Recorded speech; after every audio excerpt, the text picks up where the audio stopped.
بسم اللہ الرحمن الرحیم۔ السلام علیکم۔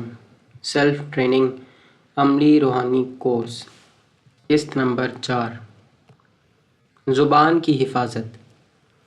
دوستوں، عملی روحانی کورس کے لیے ہمارا ایک سلسلہ جاری ہے۔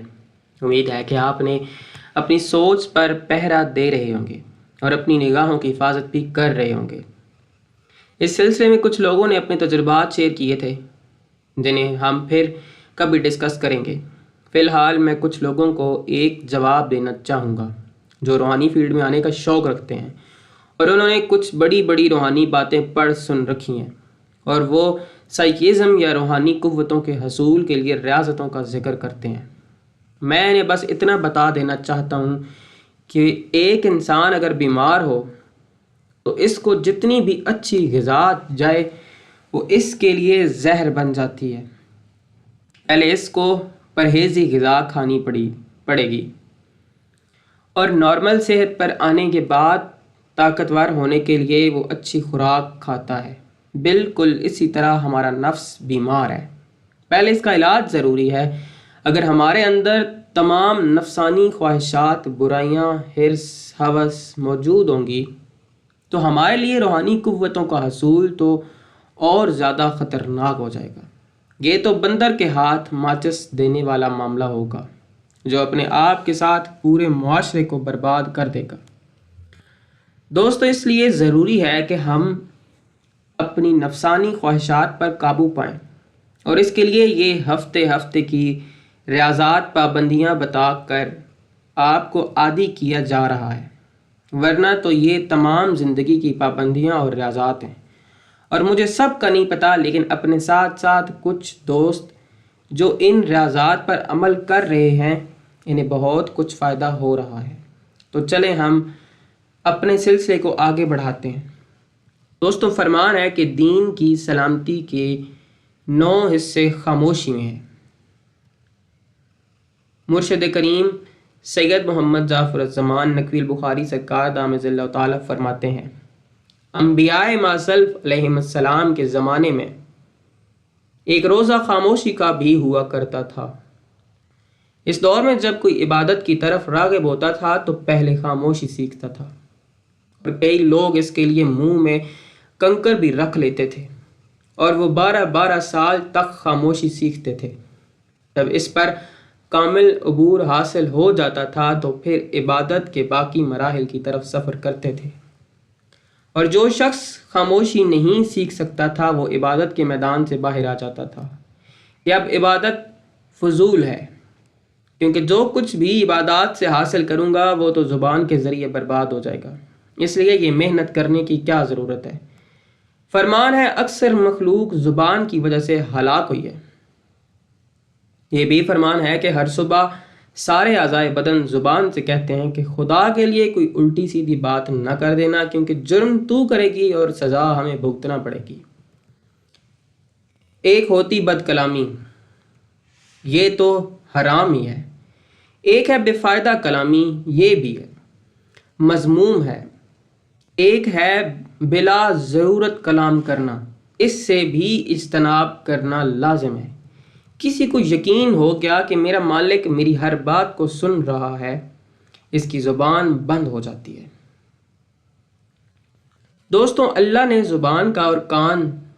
زبان ایک اور کان 2 دیے ہیں کہ زیادہ سنو، زیادہ سننے والا زیادہ غور کرتا ہے اور سیکھتا ہے۔ خاموشی آوازوں کی مرشد ہے۔ خاموش انسان خاموش پانی اور رات کی طرح ہوتا ہے کہ جس میں اسرار ہوتے ہیں۔ اپنی آوارہ سوچوں، نگاہوں اور زبان پر پہرا بٹھا کر اپنے اندر کی خاموشی کو سننا چاہیے۔ آپ کے من میں ایک پریتم بیٹھا ہے جس کی آواز من کے اندر کان لگا کر خاموشی کے بعد سنائی دیتی ہے۔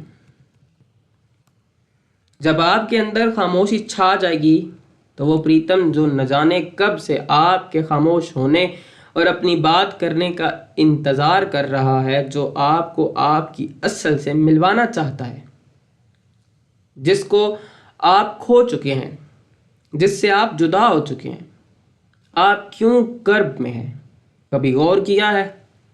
آپ اس لیے کرب میں ہیں کہ آپ اپنی اصل سے جدا ہیں، اور یہ حقیقت ہے کہ ہر دور کی بنیاد جدائی ہے۔ ایک کانٹا چبھتا ہے تو وہ دو خلیوں میں جدائی کا باعث بنتا ہے تو درد ہوتا ہے۔ آپ اندازہ لگائیں کہ جو روحانی جدائی ہے اس میں کتنا کرب ہوتا ہے۔